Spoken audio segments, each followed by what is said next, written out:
Clara Martinez was picking up scattered textbooks from their living room floor when she saw it, a thick manila envelope, unsealed, with the corner of a $20 bill peeking out like a guilty secret. Her 17-year-old son had already disappeared upstairs, his usual routine after school, but the envelope lay there like evidence of a crime she didn't understand yet. "Dylan, you dropped something," she called toward the stairs of their modest two-story house in Riverside, California. The October evening air carried the scent of burning leaves from their neighbor's yard, and somewhere in the distance a dog barked at passing joggers. Silence. Clara stared at the envelope.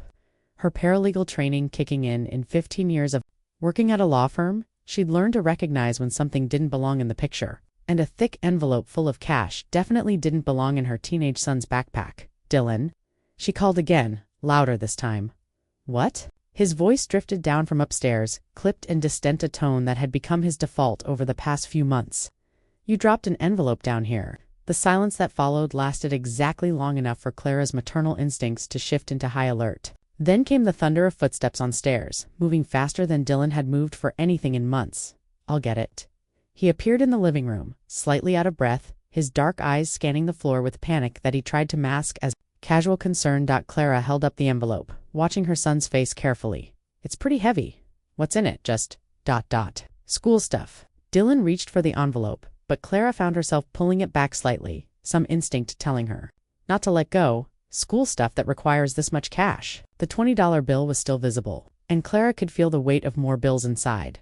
Dylan's jaw tightened, a tell he'd inherited from his father. "Mom, can you just give it to me? It's not a big deal." But everything about his body language screamed that it was a very big deal. 6 months ago, Dylan would have flopped onto their worn couch and explained everything in excruciating detail, where the money came from, what it was for, probably asking her opinion on how to spend it. Now, he stood rigid as a soldier, his hand extended like he was demanding the return of stolen property. "Dylan, honey, if you need money for something, I don't need money." His voice carried an edge she'd never heard before. "I have money." The words hung in the air between them like a challenge. Clara felt something cold settle in her stomach as she looked at her son, really looked at him. When had his shoulders gotten so broad? When had he started wearing clothes that actually fit instead of the baggy hand-me-downs they usually bought? And when had his eyes started holding secrets? She climbed the stairs, her footsteps creaking on the worn hardwood. His door was closed. Another new development. The old Dylan had lived with his door perpetually open, music spilling into the hallway, homework scattered across his floor in organized chaos. "Dylan," she knocked gently. "Everything okay in there?" "I'm fine, Mom. Just doing homework." But she could hear him moving around, the soft thud of something being hidden, the rustle of papers. When she pressed her ear to the door, she caught fragments of hushed conversation. "Yeah, I know. Tomorrow night, ... make sure nobody sees." Clara's maternal radar, finely tuned by 17 years of single motherhood, began pinging with increasing urgency. She'd raised Dylan alone since his father walked out when he was 3, and she prided herself on knowing her son better than anyone. This secretive stranger wasn't her boy. At dinner, she studied his face across their small dining table. Dylan had inherited her dark eyes and olive complexion, but where her features held warmth and openness, his had become guarded, calculating. He pushed his food around his plate without really eating, his phone buzzing incessantly beside his water glass. "Popular tonight," she commented lightly, nodding toward the device. "Just school stuff." He didn't look up. "What kind of school stuff requires this many texts at 8 p.m.? Dylan's jaw tightened. "Group project for AP History. We're working on." The presentation? It was a reasonable explanation, but something in his tone made her skepticism flare. She'd been a paralegal for 15 years. She knew when someone was crafting their story too carefully. "Which topic did you choose?" "The Cold War." He finally met her eyes, but his gaze was challenging rather than conversational. "Why, just curious about my son's education." She kept her voice light, but the temperature in the room seemed to drop several degrees. "Maybe I could help. I remember studying. I've got it handled, Mom." Dylan's phone buzzed again. This time, she caught a glimpse of the screen. The contact name was just a series of numbers: 555-0847. Who's calling from that number? Dylan's hand snapped over his phone like he was protecting state secrets. Nobody important. "Dylan, if someone's bothering you, God, Mom, can you just stop?" He stood abruptly, his chair scraping against the floor. "I'm 17, not 7. I don't need you monitoring every text I get." The words stung, but Clara kept her expression. "Neutral, I'm not monitoring. I'm just concerned." Well, don't be. Dylan grabbed his phone and headed for the stairs. I can take care of myself. That night, Clara lay in bed listening to the sounds of her house. Around midnight, she heard Dylan's bedroom door creak open, followed by careful footsteps on the stairs, hoodie, even a dark beanie pulled low over his forehead. He looked both ways before jogging toward the end of their street, where a car waited with its headlights off. Clara squinted through the darkness, trying to make out details. But the vehicle was too far away and too dark to identify clearly. Her son climbed into the passenger seat, and the car pulled away without turning on its lights until it reached the main road. Clara returned to her bed, but sleep eluded her. She stared at the ceiling, her mind racing through possibilities. Late-night adventures weren't uncommon for teenagers, but Dylan had always been responsible. Even during his rebellious phases, he'd asked permission or at least left notes explaining where he'd gone. This felt different, secretive, dangerous. The next morning, Dylan appeared at breakfast looking exhausted but trying to hide it. Dark circles shadowed his eyes, and he moved with the careful precision of someone fighting fatigue. You look tired, honey. Everything all right? Couldn't sleep. Too much caffeine yesterday. He poured orange juice with steady hands, but Clara noticed the slight tremor in his fingers. Maybe you should take it easy today. Stay home, catch up on rest. I'm fine, Mom. His tone carried a warning. I have school, then I'm hanging out with friends after. Which friends? Dylan's jaw clenched. Just friends. You don't know them. I know all your friends. There's Marcus and Jenna, and these are new friends. He drained his orange juice in 3 gulps and grabbed his backpack. I'll be home by 11. Dylan, wait. Clara stood, reaching toward him. Can we just talk for a minute? I feel like we haven't really connected, and Mom, I'm going to be late. He headed for the door, then paused, his hand on the knob. When he turned back, his expression had softened slightly. Look, I know you worry, but you raised me right. Okay, trust me. The words should have been reassuring, but something in his flicker of guilt or fear made Clara's stomach clench with anxiety. After Dylan left, she found herself standing in his room, looking for clues she couldn't name. His space had always been organized, chaos, books stacked on his desk, clothes draped over his chair, posters of his favorite bands covering one wall. But now, everything seemed too neat, too carefully arranged. She opened his desk drawer, feeling like an intruder in her own home. Inside, she found the usual teenage detritus-old pens, gum wrappers, spare change. But at the bottom, tucked under a stack of old quizzes, she discovered something that made her breath catch. Cash. More cash than a part-time student should have. The bills were crisp and new, bundled with a rubber band. Clara counted quickly $800 in 20s and 50s. Her hands shook as she replaced the money exactly as she'd found it. Dylan worked weekends at the local movie theater, making minimum wage. After taxes and the gas money for his beaten-up Honda Civic, he barely had enough for lunch and the occasional movie with friends. Where had $800 come from? That evening, Clara attempted casual conversation over dinner, probing gently about his job, his friends, his plans. Each question seemed to make Dylan more defensive, his answers shorter and more evasive. How's work going at the theater? Fine. Did you get those extra shifts you wanted? Some, that's great. More money for college savings, right? Dylan's fork paused halfway to his mouth. Yeah, college. But his tone suggested college was the furthest thing from his mind. Around 10 p.m., Clara heard Dylan's phone ring. She was folding laundry in the hallway when his voice carried through his door, sharp with urgency. I told you, I can't tonight. No, my mom's being weird, because she keeps asking questions. Clara pressed herself against the wall, straining to hear more. Look, I know what I signed up for, but what do you mean too late to back out? Okay, I'll figure something out. Tomorrow night, same place. Yeah, I'll have it. The conversation ended and Clara hurried back to her room, her heart pounding. Whatever Dylan was involved in, it wasn't a group project or innocent teenage mischief. The fear in his voice, the mention of backing out, the secrecy at all, pointed to something much more serious. The next day, Dylan barely spoke to her at breakfast. He looked pale and stressed, checking his phone constantly. When she asked about his plans for the evening, his response was curt. Going out with friends, I'll be back late. Dylan, I really think we should. Mom, stop. But Clara couldn't stop. That evening, she followed him. Dylan left the house around 9, walking to the end of their street where the same dark car waited. This time, Clara was ready. She'd parked her own car 2 blocks away and followed at a distance, her heart hammering with a mixture of fear and determination. The car led her through increasingly unfamiliar neighborhoods, away from their suburb toward the industrial side of Riverside. They stopped at a warehouse complex that looked abandoned from the outside, but Clara could see lights flickering through dirty windows and shadows moving inside. She parked across the street and watched as Dylan and two other teenagers climbed out of the car. Even from a distance, she could see her son's body language, nervous, reluctant, but committed to whatever he was about to do. A man emerged from the warehouse to greet them. He was older, maybe 40, wearing expensive clothes that seemed out of place in the grimy industrial setting. Clara watched as he shook hands with each teenager, including Dylan, then gestured for them to follow him inside. Clara sat in her car for 2 hours, watching people come and go from the warehouse. Most were young, Dylan's age or slightly older, but she also saw well-dressed adults arriving in luxury cars. Whatever was happening inside that building, it involved far more than teenage mischief. When Dylan finally emerged, he looked shaken. The man who'd greeted him earlier walked him to the car, placing a hand on Dylan's shoulder that seemed more threatening than friendly. Clara could see her son nodding rapidly, his posture submissive in a way that made her maternal instincts scream with alarm. She followed the car back toward their neighborhood, but instead of going straight home, Dylan had the driver drop him off at a 24-hour diner 3 blocks from their house. Clara watched from the parking lot as her son sat alone in a booth, his shoulders shaking. He was crying. Clara's first instinct was to rush inside, to wrap her arms around her son and demand answers. But something held her back, maybe the memory of his angry words, or the fear that pushing too hard might drive him deeper into whatever dangerous situation he'd stumbled into.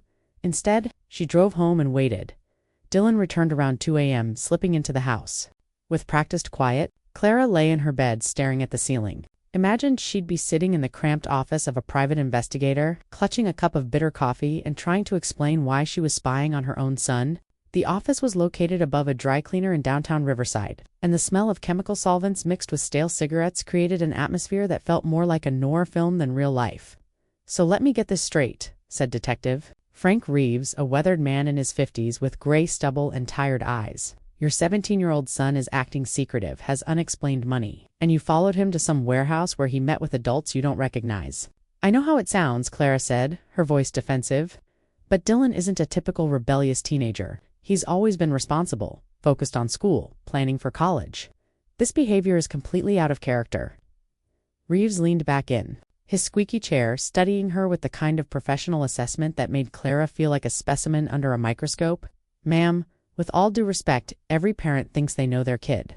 Teenagers are experts at compartmentalizing their lives. This is different." Clara pulled out her phone and showed him the photos she'd taken of the warehouse. "Look at this place. Look at the people going in and out. This isn't normal teenage stuff." Reeves examined the photos, his expression growing more serious.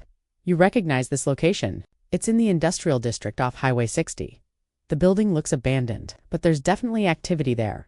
And you say your son had cash. How much? $800 that I found? There could be more." Clara's hands twisted in her lap. "Detective Reeves, I've been a single mother for 14 years. I know every one of Dylan's friends. Every place he goes, every penny he earns. Something is very wrong here." Reeves was quiet for a long moment, tapping his pen against his desk. "My retainer is $1,500 for the first week. If this turns out to be nothing more than teenage shenanigans, you're out the money and probably your son's trust. And if it turns out to be something dangerous, then we'll deal with it." He met her eyes. "But Mrs. Martinez, you need to understand that once I start digging, there's no controlling what we might find.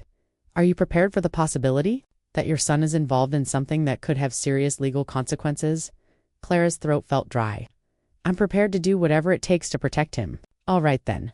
Reeves opened a file folder and pulled out a contract. "Let's talk about what kind of investigation you want me to conduct." 3 days later, Clara felt like she was living in a parallel universe. She went through the motions of her normal routine work at the law firm, grocery shopping, preparing dinner while secretly coordinating with Detective Reeves. But now, Clara noticed details she'd missed before. He'd started working out obsessively, adding muscle to his previously lanky frame. His clothes were nicer designer jeans, expensive sneakers, a leather jacket that cost more than her monthly car payment. When she complimented the jacket, he claimed he'd bought it secondhand. But Clara had worked in retail during college. She knew authentic leather when she saw it. The subject left his residence at 9:47 p.m., Detective Reeves reported during their first check-in call. He was picked up by a black BMW sedan. License plate 7G for M892. The vehicle is registered to Alexander Petrov, age 43, with an address in Newport Beach. Clara felt her blood run cold. Newport Beach was where millionaires lived, not the kind of place her son had any business visiting. What else did you find out about this pet? Still running background checks, but preliminary information shows he owns several legitimate businesses, restaurants, a small import company, some real estate. No criminal record, at least not in California. That sounds ... normal. Sometimes, the most dangerous people are the ones who look completely legitimate on paper. Reeves' voice carried a warning. Not the warehouse you saw, but a private residence in Corona? High-end neighborhood? Lots of security cameras. Expensive cars in the driveway. Clara gripped her phone tighter. How many other kids were there? At least 6 that I could count. All teenagers. They stayed inside for about 3 hours. Then everyone left in separate vehicles. Dylan was dropped off at the same diner where you saw him before. The one where he was crying? He wasn't crying tonight, but he looked stressed. Mrs. Martinez, I'm going to be straight with you. This isn't looking like innocent teenage rebellion. That night, Clara couldn't sleep. She found herself standing outside Dylan's room, listening to him toss and turn in his bed. Around 3 a.m., she heard him get up and pace around his room, his phone buzzing with messages. The next morning at breakfast, Dylan looked exhausted and jumpy. He barely touched his food, checking his phone every few seconds. Dylan, are you feeling okay? You look like you haven't slept. I'm fine, but his hands were shaking as he reached for his orange juice. Maybe you should stay home today. Rest up, Mom. I told you, I'm fine. His voice carried an edge of desperation. Can you just... The plea in his voice broke Clara's heart, but it also confirmed her worst fears. Her son wasn't just keeping secrets, he was scared. After Dylan left for school, Detective Reeves called with an update that made Clara's stomach drop. I ran more extensive background checks on Alexander Petrov. The legitimate businesses are there, but they're fronts. This guy is connected to some serious players in organized crime, specifically the Armenian Power Gang out of Los Angeles. Organized crime, Clara sank into her kitchen chair. Not exactly the mafia, but close enough. Armenian Power is involved in identity theft, credit card fraud, illegal gambling, and money laundering. They recruit kids from middle-class families because they're less likely to be suspected by law enforcement. Clara felt like she was going to be sick. What exactly would they want Dylan to do? Could be anything? Credit card scams, identity theft, acting as a front for financial transactions? These kids often don't realize how deep they're getting until it's too late to get out. Detective Reeves, what happens to kids who try to get out?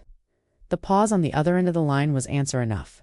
Mrs. Martinez, I think we need to involve law enforcement sooner rather than later. If your son is mixed up with Armenian Power, this is beyond what a private investigator can handle safely. But Clara wasn't ready to involve the police. Not yet. Can you find out more? What exactly they're having Dylan do? How involved he really is? I can try, but I'm going to need to get closer to their operation. That means more risk. Do it. Clara's voice was steadier than she felt. I need to know what we're dealing with. Before I make any decisions about involving the police, that evening Clara attempted one more conversation with Dylan. She waited until after dinner, when he seemed relatively relaxed, scrolling through his phone on the couch. Dylan, I want to ask you something, and I need you to be honest with me. He looked up warily. What are you, in some kind of trouble? What do you mean? I mean, if something was wrong, if someone was pressuring you or threatening you, you'd tell me, right? Dylan's expression shuddered immediately. Why would you ask that? Because you're my son, and I love you, and I can see that something is bothering you for a moment? Dylan's mask slipped. Clara saw fear flash across his face, followed by something that looked like longing, as if he desperately wanted to tell her everything. But then his phone buzzed, and the moment was gone. I'm not in trouble, Mom. Everything's fine. He stood abruptly, his voice louder than necessary. God, why can't you just leave me alone? I'm almost 18. I don't need you monitoring every second of my life. I'm not monitoring? Yes, you are. You watch me constantly. You ask about every text, every phone call, every time I leave the house. It's suffocating. Clara felt tears stinging her eyes. I'm worried about you. He stormed upstairs, leaving Clara alone in the living room, her heart breaking. But even through her pain, Clara noticed something that Detective Reeves had trained her to look for. Bring everything, no mistakes. Whatever Dylan was involved in it was escalating. Clara called Detective Reeves immediately. I need to know what's happening tomorrow night. I was just about to call you, Reeves said, his voice grim. I managed to get some intelligence on Petrov's operation. Tomorrow night they're planning something big, something that's going to involve all the kids they've been recruiting. What kind of something? A coordinated credit card fraud operation?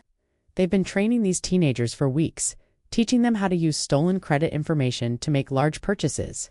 Tomorrow night, they're hitting multiple high-end stores simultaneously. Clara felt the room spinning around her. Dylan could be arrested. That's the least of our problems. If any of these kids get caught or if someone tries to back out, Armenian power doesn't leave loose ends. Your son isn't just risking jail time, he's risking his life. We have to stop him. Mrs. Martinez, it's time to call the police. This is beyond what either of us can handle alone. Clara closed her eyes, thinking of Dylan's angry words. His plea for her to stop asking questions, the fear she'd seen in his. Clara made a decision that terrified her. I want to try to reach him first, one more time. If I can get him to stay home tomorrow night, ma'am, that's not a good idea. If these people suspect that Dylan is trying to back out, or that someone is onto their operation, then what? What exactly will they do? In 2019, a 16-year-old kid in Glendale tried to quit one of their operations. They found his body in a dumpster 3 days later. Clara's blood turned to ice. Mrs. Martinez, we're calling the police. Tonight. But before Clara could respond, she heard Dylan's bedroom door open upstairs, followed by his footsteps on the stairs. Detective Reeves, I have to go. Dylan's coming downstairs. Mrs. Martinez, don't. Clara hung up and tried to compose herself as Dylan appeared in the living room. He was fully dressed in dark clothes, his car keys in his hand. Where are you? Going? She asked, though she already knew. Out with friends. I'll be back late. Clara looked at her. Son really looked at him. He was 17 years old, still young enough to have trouble growing facial hair, still young enough to leave his socks on the bathroom floor and forget to take out the trash, but his eyes looked decades older, haunted by whatever he'd gotten. Himself and to Dylan, please don't go tonight. Something in her tone made him pause. Why? I have a bad feeling. Can't you stay home? We could watch a movie, order pizza, Mom. I can't. His voice was soft, almost apologetic. I have to go. No, you don't. Whatever this is, whatever you're involved in, we can figure it out together. Dylan's face went pale. What are you talking about? Clara took a deep breath, knowing she was about to cross a line from which there might be no return. I know about the money, Dylan. I know about the warehouse, and the man named Petrov, and the fact that you're involved in something dangerous. Dylan stared at her in shock, his car keys falling from his fingers to clatter on the hardwood floor. How? Do you... Mom? What did you do? I hired a private detective. The words hung in the air between them like a confession of betrayal. Dylan's expression cycled through shock, hurt, and finally, anger. You've been spying on me? I've been trying to protect you by having me followed, by investigating my life, like I'm some kind of criminal. Clara stepped toward him, her hands outstretched. Dylan, you are not a criminal, but the people you're involved with are, and tomorrow night, stop. Dylan backed away from her. Just stop talking. His phone buzzed, then buzzed again. The sound seemed to echo in the sudden silence between them. Dylan looked down at his phone, and Clara watched the color drain completely from his face. What is it? She whispered. Dylan's hands were shaking as he showed her the screen. The message was short and terrifying in its simplicity. Change of plans, tonight. Now car outside. Through their front window, Clara could see headlights in their driveway. The headlights in the driveway felt like searchlights, exposing every secret that Clara and Dylan had been keeping from each other. Dylan stared at his phone, his face a mask of terror that made Clara's maternal instinct scream. Dylan, you don't have to go. Clara moved between her son and the front door. Whatever they've told you, whatever they've threatened, we can handle this together. You don't understand. Dylan's voice was barely a whisper. If I don't show up tonight, if they think I'm backing out? He looked at her with eyes that seemed far too old for his 17 years. Mom, these aren't just regular criminals. These people don't make idle threats. The car in the driveway honked once, a sound that made both of them jump. Call Detective Reeves, Clara said urgently. Call him right now, tell him to contact the police, and tell them what? That I've been helping criminals steal money. That I've been committing felonies for the past 2 months. Mom, if the police get involved now, I'm going to prison. If you go with them tonight, you might not come home at all. The honk came again, longer this time, more insistent. Dylan closed his eyes, his whole body trembling. I never wanted any of this to happen. Then tell me. Tell me everything and we'll figure out a way forward. Dylan sank onto the couch, his head in his hands. It started so small. I met this guy Alex at the gym. He seemed cool, older, successful. He started buying me meals, giving me advice about working out, about girls, he felt like the dad I never had. Clara's heart clenched, but she forced herself to remain silent to let Dylan talk. After a few weeks, he asked if I wanted to make some easy money. He said all I had to do was use some credit cards to buy stuff online. then shipped the packages to an address he gave me. He said the cards belonged to rich people who wouldn't even notice small charges. But they weren't small charges, were they? Dylan shook his head. At first they were, but then Alex said I was so good at it, so trustworthy, that he wanted me to handle bigger transactions. The money kept getting better, $500 for a night's work, then $1,000. The car outside honked 3 times in rapid succession, and Dylan flinched like he'd been struck. Dylan, how much money are we talking about? I've made about $15,000 in the past 2 months. The number hung in the air like an accusation. Mom, I know how it sounds, but I was going to use it for college. I thought I was helping our family. Clara felt dizzy. $15,000. Her son had been involved in stealing $15,000, and that was just his cut. How much money have you helped them steal altogether? I don't know, maybe $500,000. There are dozens of us, all over Southern California. $500,000? Clara sat down heavily beside Dylan, the magnitude of the situation finally hitting her. This wasn't teenage mischief or even simple theft. This was organized crime on a massive scale, and her son was right in the middle of it. What's supposed to happen tonight? Dylan's phone buzzed again. This time, the message was more threatening. 2 minutes or we come inside. They want all of us to hit major retailers simultaneously. Best Buy, Target, Apple stores. We're supposed to use stolen credit information to buy expensive electronics, then hand everything over to them? Alex says it's our graduation if we pull this off successfully. We get invited into the bigger operations. And if you don't pull it off? Dylan met her eyes and Clara saw her answer in his expression.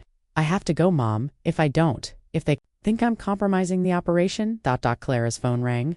Detective Reeves, double quotes, Mrs. Martinez, are you safe? I've been monitoring police scanners, and there's chatter about a major coordinated retail fraud operation going down tonight. Detective Dylan is here, and they want him to participate. There's a car outside right now. Do not let him leave that house. I'm calling this in to LAPD right now.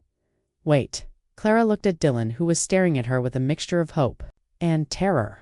If the police arrest everyone tonight, Dylan gets charged along with the rest of them, right? Probably. But what if Dylan were to cooperate? What if he helped the police catch the people running the operation instead of just the kids they've recruited? There was a pause on the other end of the line. That could change things. But it would also put Dylan in extreme danger. If these people find out he's working with law enforcement, they'll kill him, Clara finished. It's a possibility we'd have to take seriously. Dylan had been listening to Clara's side of the conversation. Now he reached for her phone. Let me talk to him. Clara handed over the phone, watching her son's face as he spoke with Detective Reeves. Detective, this is Dylan. How many kids are going to get arrested tonight? Clara could hear Reeves' voice through the phone, though she couldn't make out his words, and they're all going to get charged as adults because they're over 16. More conversation from Reeves. What if I could give you locations, names, the whole structure of the operation? What if I could help you catch the people actually running this instead of just the kids they tricked into participating? Dylan listened intently to Reeves' response, his expression growing more determined. Okay, what do I need to do? Outside? The car honked again, and Clara heard car doors slamming. Someone was getting out of the vehicle. Detective, they're coming to the house, Dylan said urgently. I need to know right now, if I cooperate. If I help you catch these people, what happens to me? Clara watched her son's face as he listened to Detective Reeves explain the possibilities. Dylan could face charges, but cooperation might mean probation instead of prison time. More importantly, helping to bring down the larger operation could protect other kids from getting recruited into the same situation. Mom, Dylan said, covering the phone with his hand. I want to do this. I want to help stop them. There was a knock at the front door.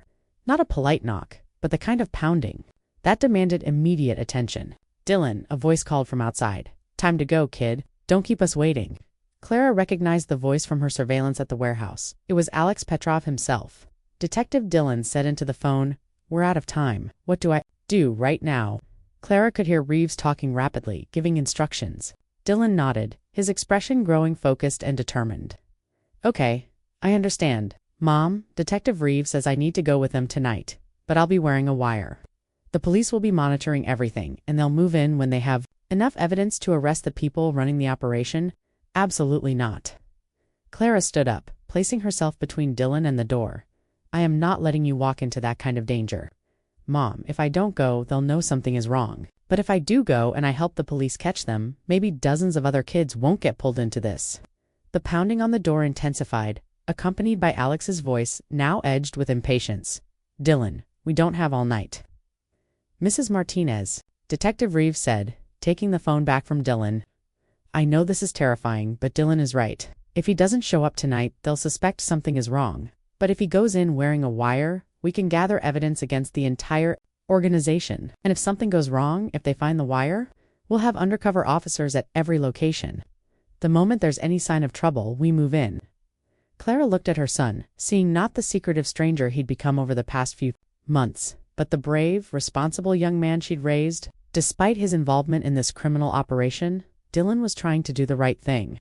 "Mom," Dylan said softly, "I got myself into this mess. Let me help get myself out of it." The decision Clara made in that moment would haunt her for years to come, but it felt like the only choice she had.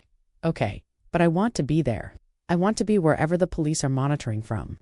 "Ma'am, that's not standard procedure." "I don't care about standard procedure. That's my son you're sending into danger. I want to be there." 20 minutes later, Clara found herself in an unmarked police van parked 3 blocks from a Best Buy in Riverside, watching her son on a video monitor as he walked into the store wearing a wire so small she couldn't see it, even though she knew exactly where it was hidden. Detective Reeves sat beside her, along with 2 LAPD detectives who'd been working organized crime cases for years. The van was filled with monitoring equipment, radios crackling with updates from surveillance. Teams positioned at 5 different retail locations across the county. "Phoenix is in position at Target Riverside," came a voice over the radio. Phoenix was Dylan's code name for the operation. Clara's hands were shaking as she watched the grainy video feed from a camera Dylan wore disguised as a shirt button. She could see other teenagers in the store, all of them looking nervous, but determined. Her heart broke as she realized how young they all looked. Kids who should have been worried about homework and prom dates, not federal fraud charges. "Phoenix, can you identify the adult supervisors?" Detective Martinez's voice came through Dylan's earpiece. Dylan moved through the electronics section, his camera capturing 2 men in expensive suits who were clearly not shopping for themselves. One of them was Alex Petrov. The other was someone Clara had never seen before, a heavyset man with gold teeth who kept checking his watch and scanning the store for security cameras. "That's Alex," Dylan whispered, his voice barely audible through the wire.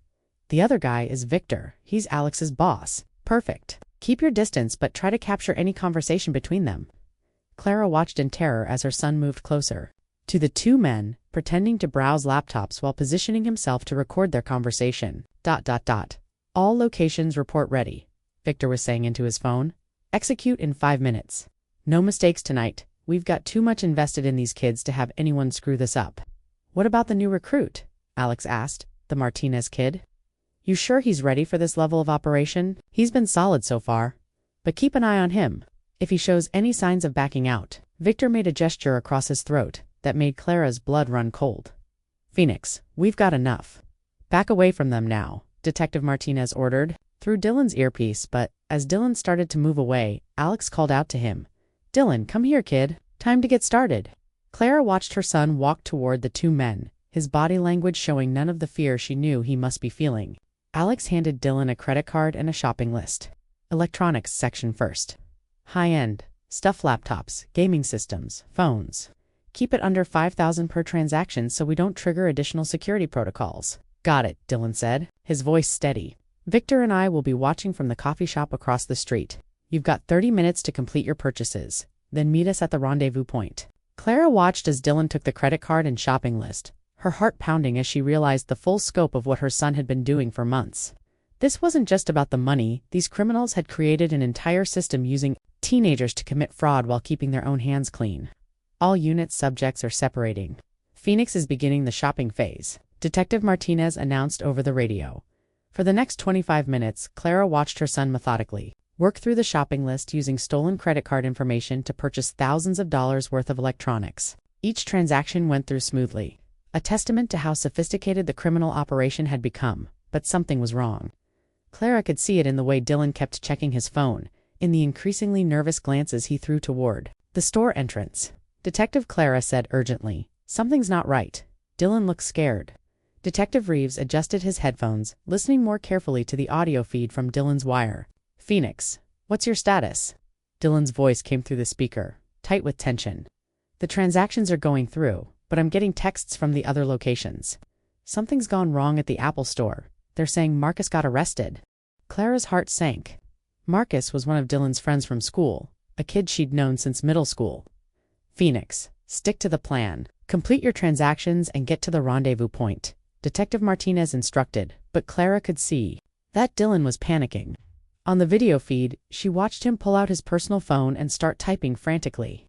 Who's he texting? Detective Reeves asked. The answer came through Dylan's wire as his phone started ringing. Dylan, where are you? Alex's voice was sharp with suspicion. I just got word that one of our operations was compromised. We need to abort everything, right? Now? I'm still in the store, Dylan said, his voice carefully controlled. Should I complete the purchases? No. Drop everything and get out of there. Meet us at the backup location you know where. Clara watched in horror as Dylan abandoned the shopping cart full of stolen merchandise and headed for the store exit. But instead of relief, she felt a growing sense of dread. Detective, they're changing the plan. That's not good, is it? Detective Reeves was already reaching for his radio. All units, Operation Phoenix is moving to backup location. We need to maintain surveillance without compromising the subject's safety. What's the backup location? Detective Martinez asked over the radio. Dylan's voice came through the wire, barely audible. It's a warehouse in Corona, the same place, where they ... where they handle kids who become problems. Her son wasn't just walking into a meeting, he was walking into the place, where they dealt with people who threatened their operation. We need to move in now, Clara said urgently. They suspect something's wrong. They're taking Dylan to the place where they hurt people. Rose, that's my son you're talking about. Detective Reeves placed a calming hand on her shoulder. Mrs. Martinez, Dylan knew the risks when he agreed to cooperate. We have surveillance teams positioned at the warehouse. The moment there's any sign of immediate danger, we'll intervene. Clara watched the video feed as Dylan got into Alex's car, knowing that her son was driving toward what might be the most dangerous situation of his life. Dylan, I'm going to ask you something, and I need you to be completely honest with me, Alex said, his voice cold and calculating. Have you talked to anyone about our operation? Anyone at all? No, Dylan replied, his voice steady despite what Clara knew must be overwhelming fear. Who would I talk to? Your mother? Maybe. I know she's been asking questions. Clara's blood ran cold, they knew. Somehow, they knew she'd been investigating. My mom asks questions about everything, Dylan said with a forced laugh. She's paranoid about everything I do, but I haven't told her anything about this. What about friends? Teachers? Anyone who might have noticed your new money? Your new clothes? I've been careful. I told everyone I got a better job. I hope that's true, Dylan, because if I find out that you've compromised our operation in any way, well, let's just say that would be very disappointing. The threat in Alex's voice was unmistakable, and Clara had to bite her lip to keep from screaming into the radio for the police to intervene immediately. All units subjects are approaching the warehouse location, came a voice over the radio. Maintain positions and await further orders. Clara watched the video feed as the car pulled into the parking lot of the same warehouse she'd seen weeks ago during her own surveillance, but now the building looked different, more ominous, more threatening.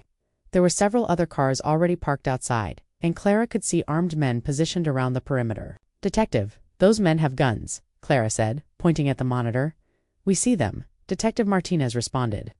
All units, be advised that subjects appear to be armed. Exercise extreme caution. Dylan's camera captured the interior of the warehouse as Alex led him inside. The space had been converted into a makeshift command center. The sight of 3 other teenagers sitting in chairs in the center of the room, all of them looking terrified. One of them was Marcus, the boy who'd been arrested at the Apple store. He had a black eye and a cut on his lip. Dylan, Victor called out as they entered the warehouse. Come here, son. We need to have a little conversation. Clara watched in horror as her son was led to a chair next to the other teenagers. The setup looked like an interrogation, not a business meeting. Boys, Victor said, his voice carrying the kind of calm authority that was more threatening than shouting. Someone tipped off the police about the Apple store location.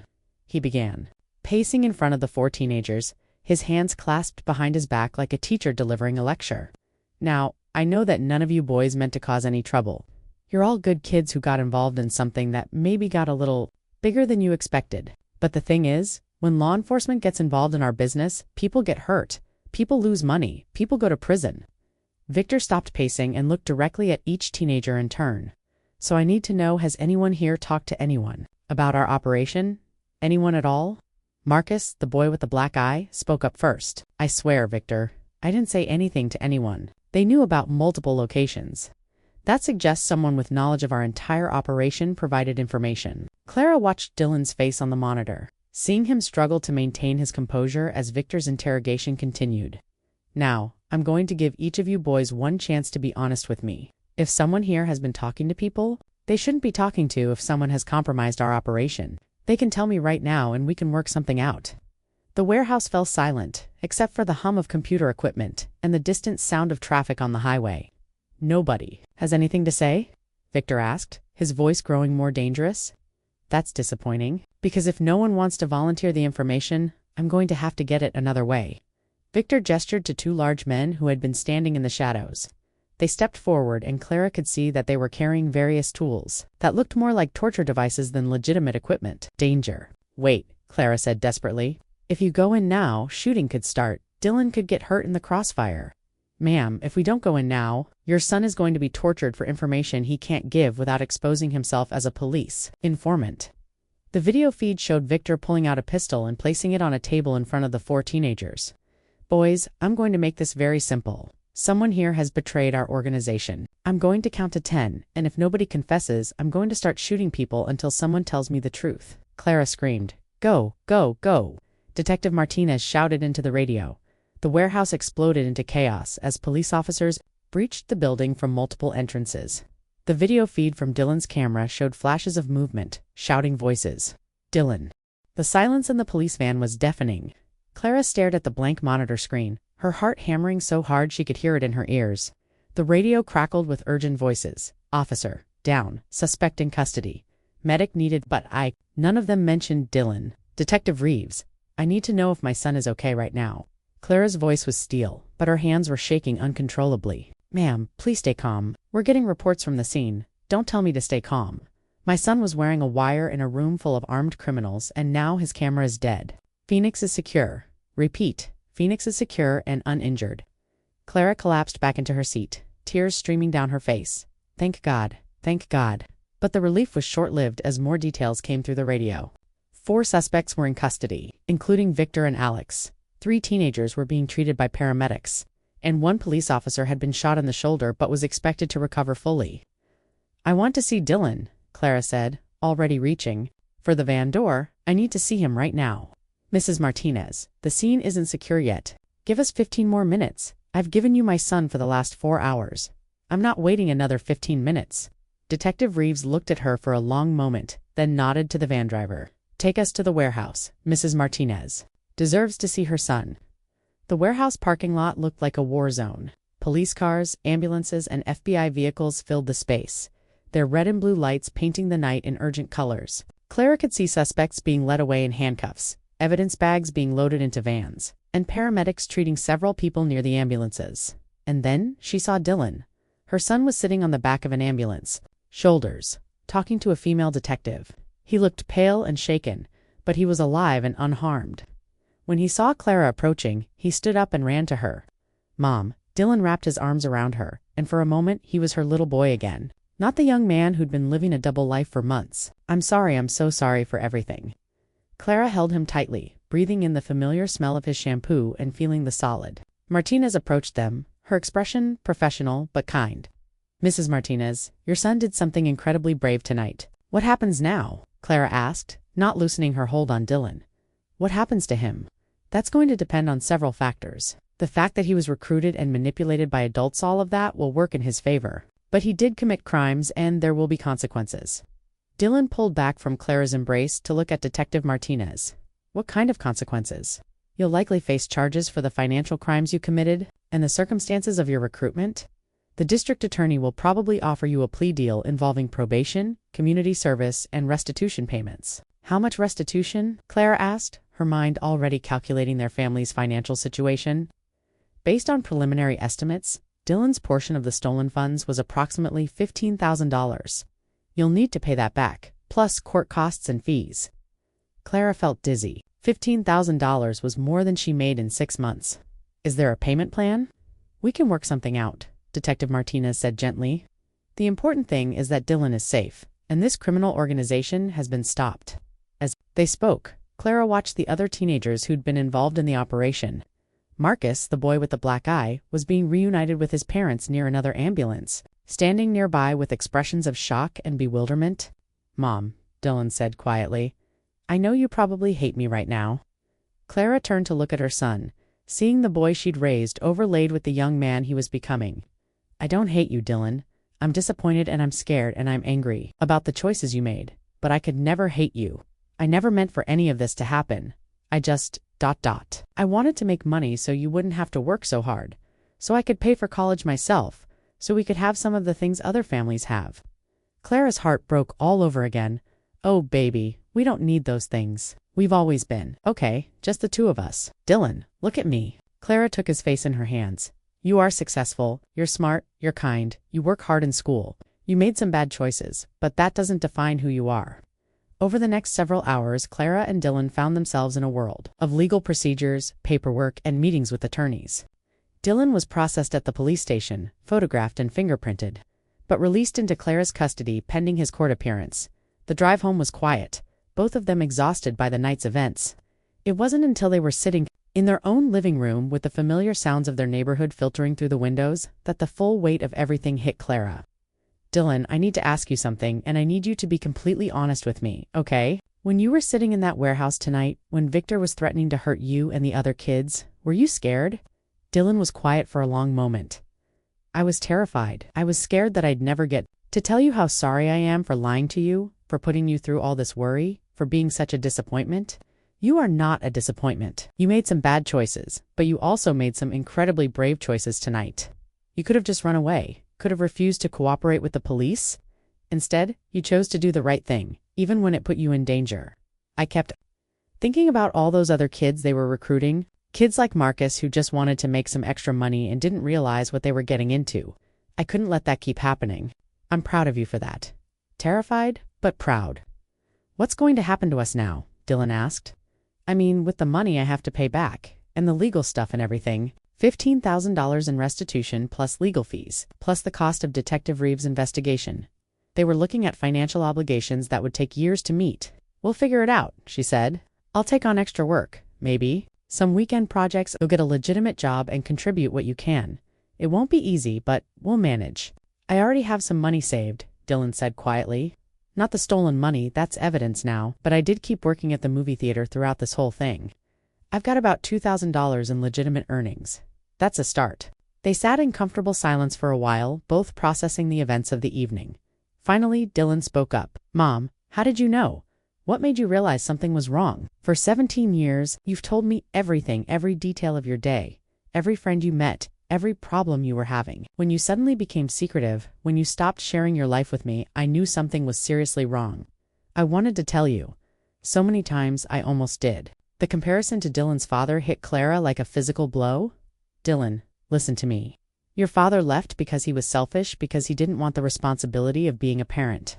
You got involved in this because you wanted to help our family. The motivations are completely different, but the result is the same. I lied to you. I put you in a terrible position. I caused you pain. But you also recognized that you'd made a mistake, and you were willing to risk your life to make it right. Your father never would have done that." 3 weeks later, Clara sat in a courtroom watching her son stand before a judge to receive his sentence. Dylan had pled guilty to multiple counts of credit card fraud and identity theft, in exchange for his cooperation in the investigation and prosecution of the Armenian Power Organization, service, and in order to pay $15,000 in restitution. The judge, a woman in her 60s with kind eyes and a nonsense demeanor, addressed Dylan directly. "Not just because you're receiving a lenient sentence, but because you have a mother who loves you enough to fight for you. And because you had the courage to do the right thing when it mattered most. Yes, Your Honor, I'm going to be watching your progress closely. If you complete your probation successfully, stay out of trouble, and keep up with your restitution payments. This experience doesn't have to define your future. People who've given you this second chance, you'll be facing adult prison time. Do you understand?" "Yes, Your Honor, I understand." After the hearing, Clara and Dylan walked out of the courthouse into the bright Southern California sunshine.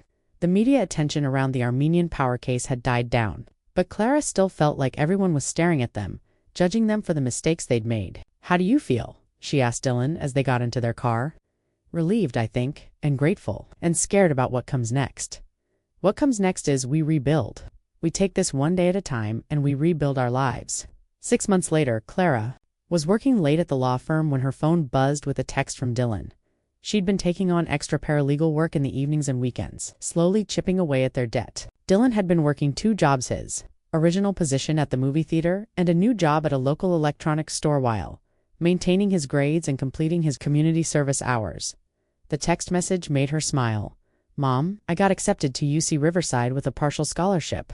Dean's List students get priority consideration for financial aid. We did it." Clara leaned back in her chair, tears streaming down her face. They had done it. Not perfectly, not without scars, but they had navigated through the worst crisis of their lives and emerged stronger that evening. Over dinner at their favorite local restaurant, a modest celebration, they could actually afford. Dylan raised his water glass in a toast.